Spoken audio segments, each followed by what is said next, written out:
Class resume कर रहे हैं। अब देखिए, आगे बढ़ो। अब ध्यान देना प्लीज दोस्त। इसके बाद हम आए थे आउटसोर्सिंग पे।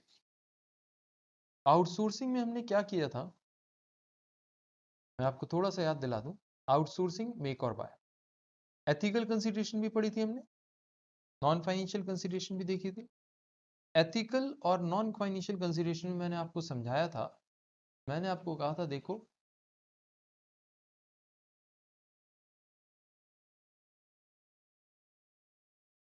बिजनेस करने के लिए सिर्फ फाइनेंशियल थिंग्स को ही दिमाग में नहीं लेते, नॉन फाइनेंशियल थिंग्स को भी इक्वली इंपॉर्टेंस देते हैं। और कई बार डिसीजंस जो होते हैं फाइनेंशियली चाहे वायबल ना हो, लेकिन नॉन फाइनेंशियली क्योंकि वो वायबल होते हैं लेते हैं। And vice versa is also possible. Similarly, सिर्फ प्रॉफिट अर्न करने के लिए प्रॉफिट बिजनेस नहीं करते, हमें एथिक्स को भी दिमाग में रखना है। ऐसा नहीं होना चाहिए कि हमारे बिजनेस की वजह से एनवायरनमेंट पे कोई इम्पैक्ट आए, पीपल पे, मतलब ह्यूमन के साथ हम कुछ गलत कर रहे हो, चाइल्ड लेबर हायर कर रहे हो या कुछ भी, या किसी भी तरीके से और कोई कॉन्सिक्वेंस हो। तो हमारा बिजनेस मॉरल, एथिकल और मॉरल स्टैंडर्ड्स को फुलफिल करना चाहिए। ठीक है, डिसीजन लेते समय। आउटसोर्सिंग क्या होती है, आपको मैंने बताया था, अगर आपको याद हो चैप्टर सबसे अच्छे से सिखाया था। मैंने कहा था दो तरीके की चीजें होती हैं, एक कोर कॉम्पिटेंसी, कुछ एक्टिविटीज होती हैं जो जिसमें हमें कोर कॉम्पिटेंसी होती है, और दूसरी कुछ एक्टिविटीज होती हैं जो वैल्यू एडेड एक्टिविटीज होती है। ऐसी एक्टिविटी जो वैल्यू एडेड भी हो, कोर कॉम्पिटेंसी भी रखती हूँ, वो हमें खुद करनी चाहिए। ऐसी एक्टिविटी जिसके अंदर हमारी कोर कॉम्पिटेंसी ना हो, उसको प्रेफर करना चाहिए कि हमें उसे आउटसोर्स कर दें। हमें प्रेफर करना चाहिए हमें उसके क्या करें, आउटसोर्स कर दें। ऐसी चीज जिसमें हमारी कोर कॉम्पिटेंसी तो हो, लेकिन वो नॉन वैल्यू एडेड एक्टिविटी हो, उसको हमें मिनिमाइज करना चाहिए, क्योंकि कोर कॉम्पिटेंसी को खत्म तो कर ही नहीं सकते, वो कभी ना कभी हेल्पफुल होगी। और लास्ट, ऐसी एक्टिविटी जिसके अंदर कोर कॉम्पिटेंसी भी ना हो और वैल्यू एडेड भी ना हो, उसको तो एलिमिनेट कर देना चाहिए। तो आपने कहा कि सर आउटसोर्सिंग करते पे हमें यह याद रखना है कि सिर्फ फाइनेंशियल फैक्टर्स ही नहीं देखने, नॉन फाइनेंशियल फैक्टर्स भी देखने, जैसे कि अभी डिस्कस किया हमने, है ना। तो आपने कहा कि ठीक बात है सर, कोर कॉम्पिटेंसी वाले। तो फाइनेंशियल फैक्टर्स क्या होते हैं आउटसोर्सिंग के? मैंने कहा बिल्कुल सिंपल। आउटसोर्सिंग में हमने कुछ भी स्पेशल नहीं किया था, हमने बस इतना देखा था, आउटसोर्सिंग में बस हमने इतना देखा था टोटल में, कि हमारी जो रेलिवेंट कॉस्ट ऑफ मैन्युफैक्चरिंग है एंड जो हमारी रेलिवेंट कॉस्ट ऑफ परचेज है, उसमें डिफरेंस क्या है। जो हमारी रेलेवेंट कॉस्ट ऑफ मैन्युफैक्चरिंग है और जो हमारी रेलेवेंट कॉस्ट ऑफ परचेज है, उसमें डिफरेंस क्या है। क्योंकि डिफरेंस जो होगा वो हमारे को बताएगा कि कितने रुपए हम सेव कर सकते हैं अगर हम मैन्युफैक्चर करें रेदर देन परचेज।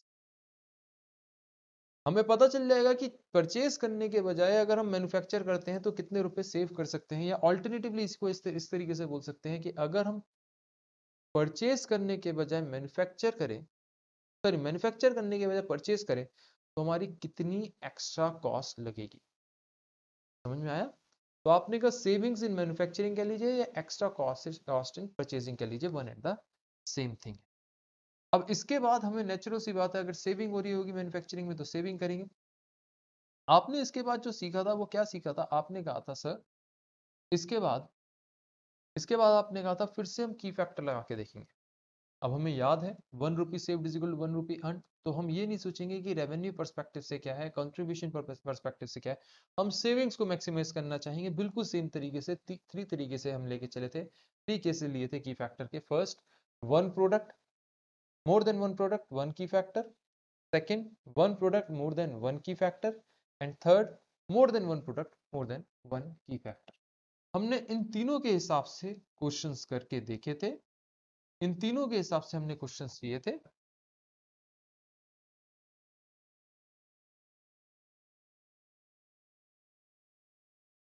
अपने आप फिर हम आगे आए थे,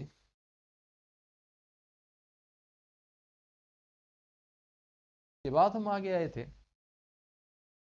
इनडिफरेंस पॉइंट पे। मैंने आपको सिखाया था इनडिफरेंस पॉइंट होता क्या है।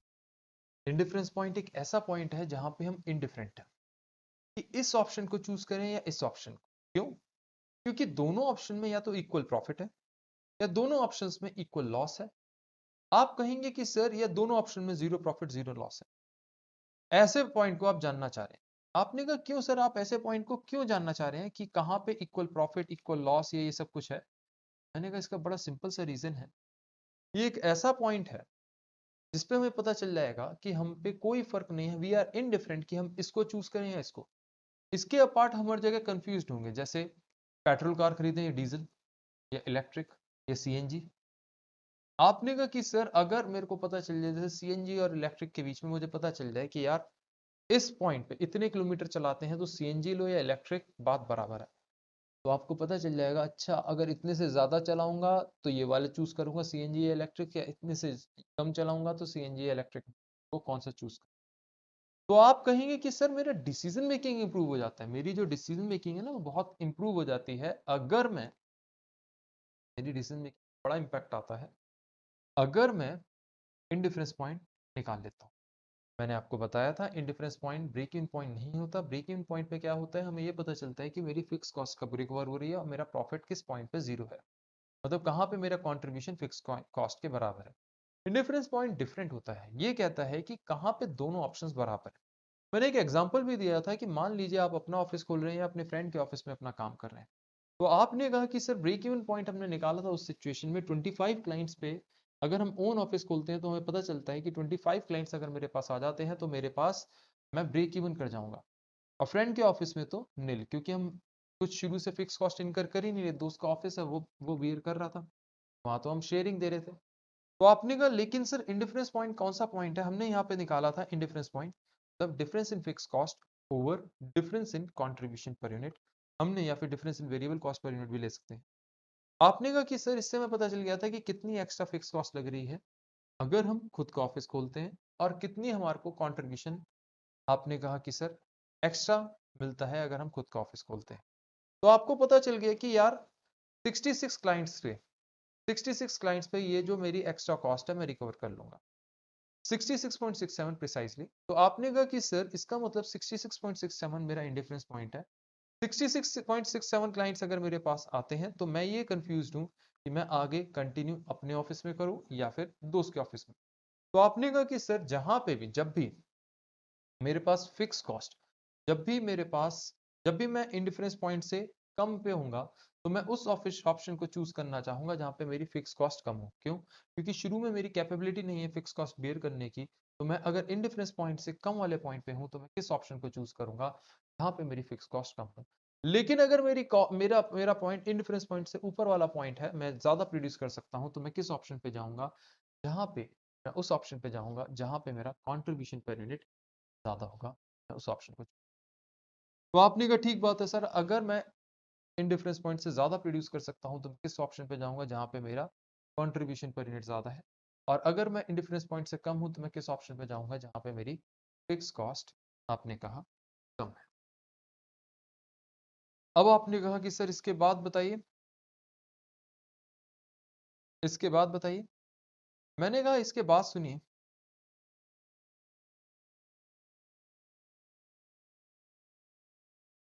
Shut down point.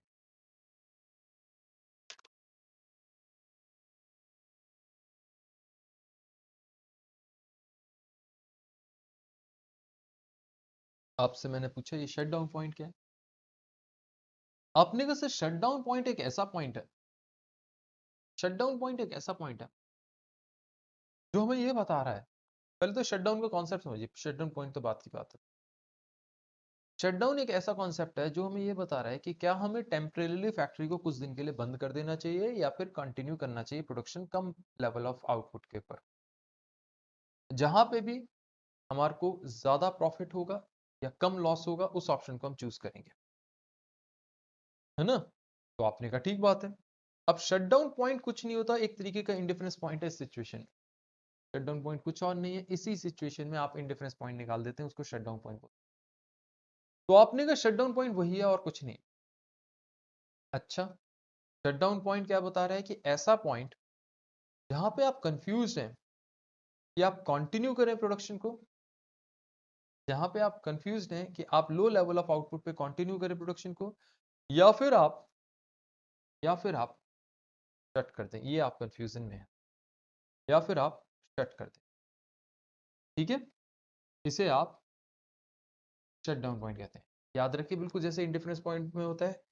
अब नेचुरल सी बात है, अगर हम टेम्परेली शट कर देंगे कुछ महीनों के लिए फैक्ट्री, तो हमारी फिक्स कॉस्ट सेव हो जाएगी। तो आप क्या कहते हैं, अगर हम शट डाउन पॉइंट रीच नहीं कर पा रहे तो किस ऑप्शन पे जाएंगे, जहां पे हम जब हम फैक्ट्री शट करना चाह रहे होंगे, क्योंकि वहां पे ऑटोमेटिकली मेरी फिक्स कॉस्ट कम होगी। और आप क्या कहेंगे, जब भी हम शट डाउन पॉइंट से ज्यादा प्रोड्यूस कर सकते हैं तो हम कंटिन्यू करना चाहेंगे प्रोडक्शन, क्योंकि वहां पे हमारे पे कंट्रीब्यूशन पर यूनिट ज्यादा है। ठीक है, कीप और ड्रॉप डिसीजन, जिसे आप डाइवेस्टमेंट भी कहते हैं। कीप और ड्रॉप डिसीजन, जिसे आप डाइवेस्टमेंट भी कहते हैं। अब डाइवेस्टमेंट में होता क्या है, आपने कहा कि सर कई रीजन है कंपनी डाइवेस्ट करने के, कंपनी को डाइवेस्ट करने के। अगर मान के चलिए आपने कहा कि सर मेरे प्रोडक्ट जो है वो प्रॉफिट अर्निंग प्रोडक्ट नहीं है, तो आप उसको डाइवेस्ट करने की सोचेंगे, डाइवेस्ट करने की सोचेंगे। अगर आपको लगता है कि यार मेरी सब्सिडरी प्रॉफिटेबल नहीं है, तो आप सब्सिडरी को डाइवेस्ट करने की सोचेंगे।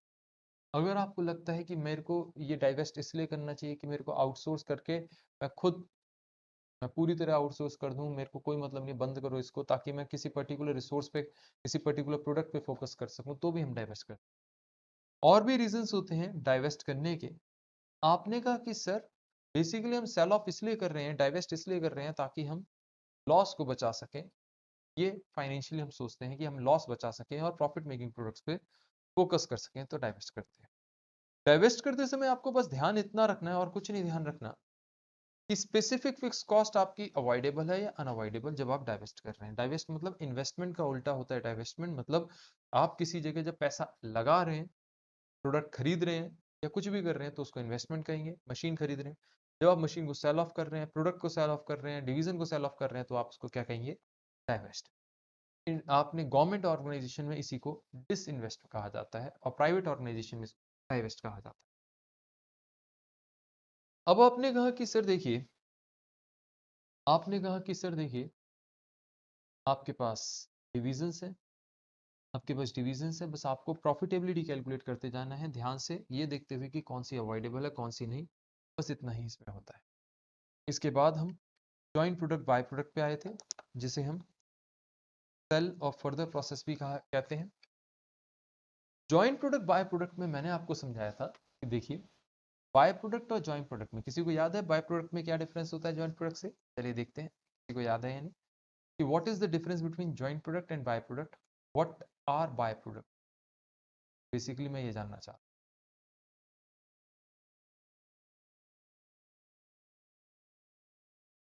व्हाट आर बाय प्रोडक्ट्स, में ये जानना चाहता हूँ। चलो मैं ही बता देता हूँ, एक सेकंड।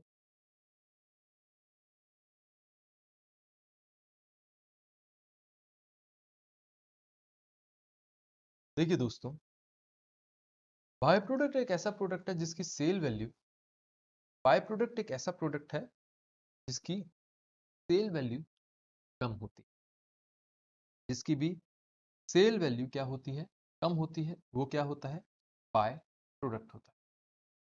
ठीक है, अब आपने कहा कि सर जब भी हम प्रोसेस में रिसोर्सेज लगाते हैं, चाहे मटेरियल हो चाहे लेबर हो चाहे कुछ भी हो, रिसोर्स जॉइंट प्रोसेस में लगाते हैं, तो वो स्प्लिट ऑफ होके कई प्रोडक्ट्स बन के निकल के आता है।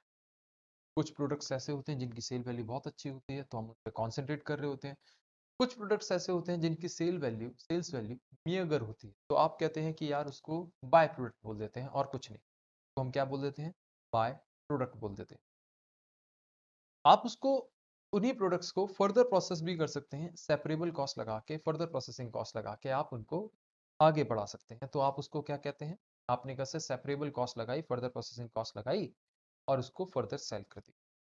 याद रखिए, जो ये स्प्लिट ऑफ पॉइंट होता है, जो ये स्प्लिट ऑफ पॉइंट होता है, इस तक की जितनी भी कॉस्ट होती है वो इररेलेवेंट होती है। क्यों इररेलेवेंट होती है? क्योंकि मान के चलिए आप जॉइंट प्रोडक्ट सी नहीं बनाना चाहते, तब भी ये कॉस्ट तो लगेगी ही लगेगी, क्योंकि आपका ए और बी बनाने में ये कॉस्ट लग रही है। तो आप कहेंगे इस पॉइंट के लिए कि हम जॉइंट प्रोडक्ट सी आगे बना के बेचें या फर्दर प्रोसेस करें या नहीं, ये कुछ भी, ये जो कॉस्ट है ये इररेलेवेंट है। जबकि सेपरेबल कॉस्ट जैसे आप आप फर्दर प्रोसेसिंग कॉस्ट भी कहते हैं। आप कहते हैं आपकी separable cost relevant in nature होती है, क्योंकि आप उसको तभी इनकर करते हैं, सेपरेबल कॉस्ट को आप तभी इनकर करते हैं जब आप फर्दर प्रोसेस करना चाह रहे होते हैं।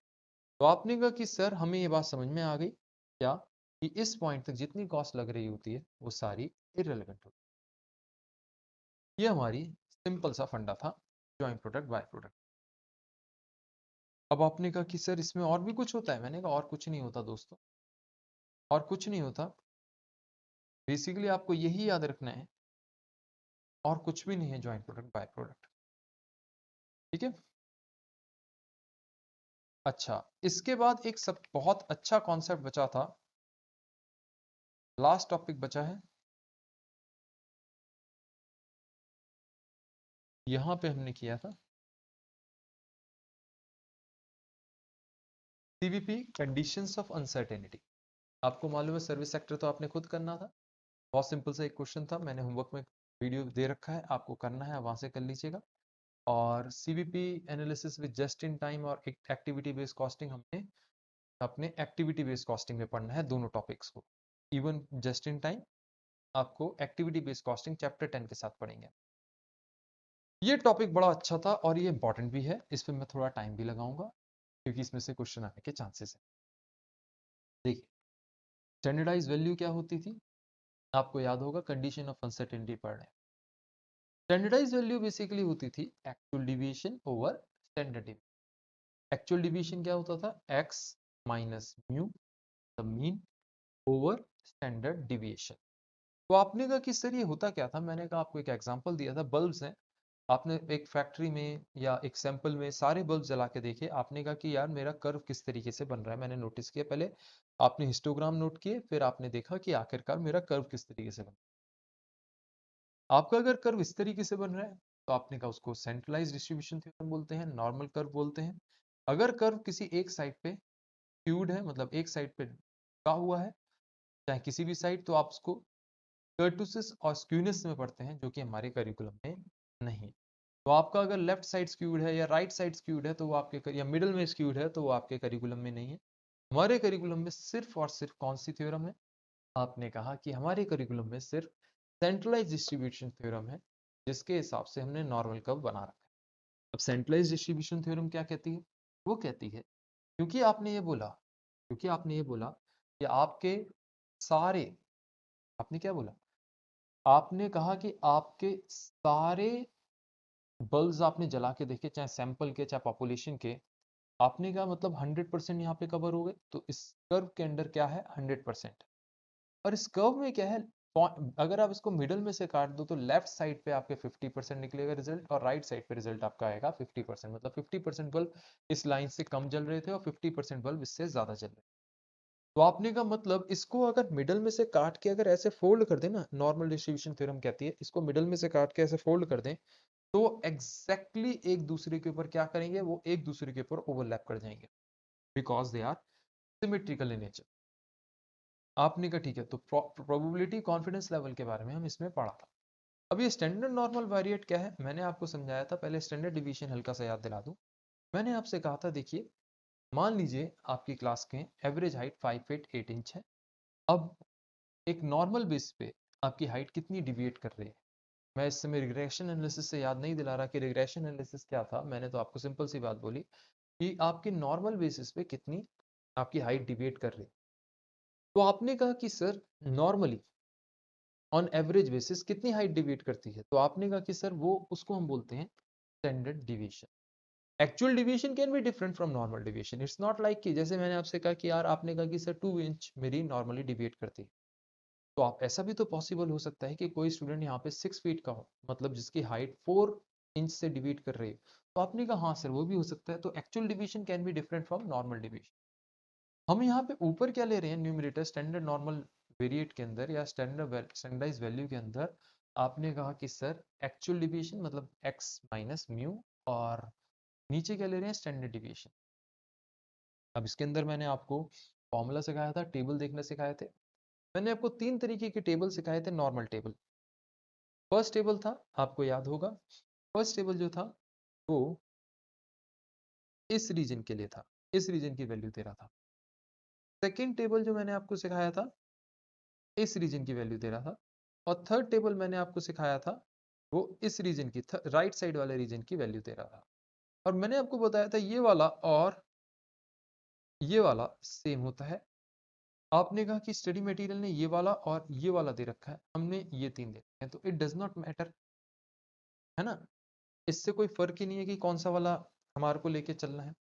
हमें बस ये याद रखना है कि अगर बाय चांस टेबल हमारे को देखने को आ जाए पेपर में, तो हमें देखना आना चाहिए। मैं यहाँ पे टेबल देखना नहीं सिखा रहा,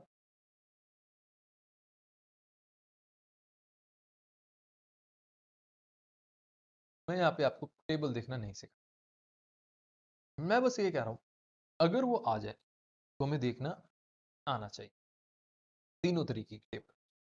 अब आपने कहा कि सर अच्छा, अब यहाँ पे अगर जैसे हमने केस लिया था कि मान लीजिए हमारे पास एवरेज जो है, हमारे पास एवरेज जो बल्ब जलता है वो 1500 आवर्स जलता है। नॉर्मली वो डिविएट करता है, मतलब स्टैंडर्ड डेविएशन क्या है 200 आवर्स की, लेकिन मेरे से कहा गया 1800 आवर्स या उससे कम में बल्ब जलेगा, इसकी क्या प्रोबेबिलिटी। को निकालने के लिए हमने क्या किया था, इसको निकालने के लिए हमने कहा था सबसे पहले स्टैंडर्डाइज वैल्यू है जिसे हम स्टैंडर्ड नॉर्मल वेरिएट भी निकालते बोलते हैं, आप वो ले लीजिए। ये क्यों निकालते हैं, मैंने आपको समझाया था कि देखिए आपके पास बहुत सारे टेबल्स हो सकते हैं, बहुत सारी टेबल्स गलत वर्ड है, आपको बहुत डिफिकल्ट तरीके से मैं इसकी प्रोबेबिलिटी निकालना सिखा सकता हूँ। आपने कहा सर डिफिकल्ट तरीके से, हाँ डिफिकल्ट इसलिए बोला क्योंकि देखिए कभी आप इंचेस में निकाल रहे होंगे प्रोबेबिलिटी, कभी आप किसी और चीज के लिए निकाल रहे होंगे, कभी आप केजीज के लिए निकाल रहे होंगे, तो प्रोबेबिलिटी कभी आप लीटर्स के लिए निकाल रहे होंगे, आपकी सिचुएशन के हिसाब से आपको प्रोबेबिलिटी निकालनी पड़ेगी कि इस बात की क्या प्रोबेबिलिटी है कि कितने बल्ब हो गए, कि कितने केजी हो गया, कि कितने लीटर्स हो गया। तो आपने कहा हर बार के लिए मेरे को मेहनत करनी पड़ेगी। तो हमारे जितने वेटरन्स थे उन्होंने कहा लो जी एक हम आपको टेबल दे देते हैं। टेबल क्या है, हमने आपके लिए सारी प्रोबेबिलिटी निकाल के ऑलरेडी रखी हुई है। तो हमने कहा हम देखेंगे कैसे इस टेबल को। उन्होंने कहा हमने क्या किया है, हमें मालूम है कि एक्चुअल डिविएशन और स्टैंडर्ड डिविएशन हमने ले लिया। एक्चुअल डिविएशन क्या है, एक्स माइनस म्यू, और स्टैंडर्ड डिविएशन क्या है वो तो हमें पता ही है। अब हमें मालूम है जो मेरा एक्चुअली डिविएट करता है वो मैक्सिमम 2-3 टाइम्स करता है, तो हमने जो टेबल लिया 2-3 टाइम्स तक की टेबल ले रखी है और उसके हिसाब से हमने वो टेबल दे रखी है। तो मैं आपको हल्का सा वो टेबल रिपीट करा दूं 1 मिनट लगा के।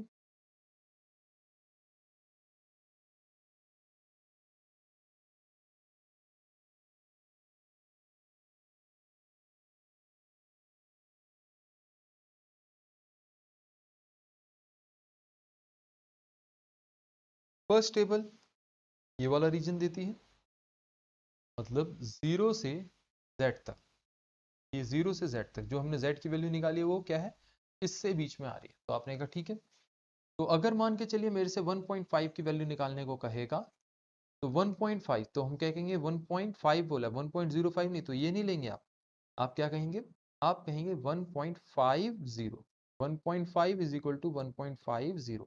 तो आप क्या करते हैं 1.5 यहाँ से देखते हैं और बचा हुआ यहाँ से देखते हैं। एक और बार देखते हैं, आपने कहा अगर आपसे कहा जाता 1.43, तो आप कैसे करते 1.43, तो 1.4 आप ये लेते और 0.03 ये लेते, दोनों का कॉम्बिनेशन ये है। आप कहते आप कहते क्या कि देखो आपकी प्रोबेबिलिटी आ गई 0.42364। अब अगर किसी तरह आपसे क्वेश्चन ने कह दिया कि मेरे को ये वैल्यू तो आ गई 0.463 ले लो, पता नहीं क्या थी, चलो 463 ले लो, जो भी थी,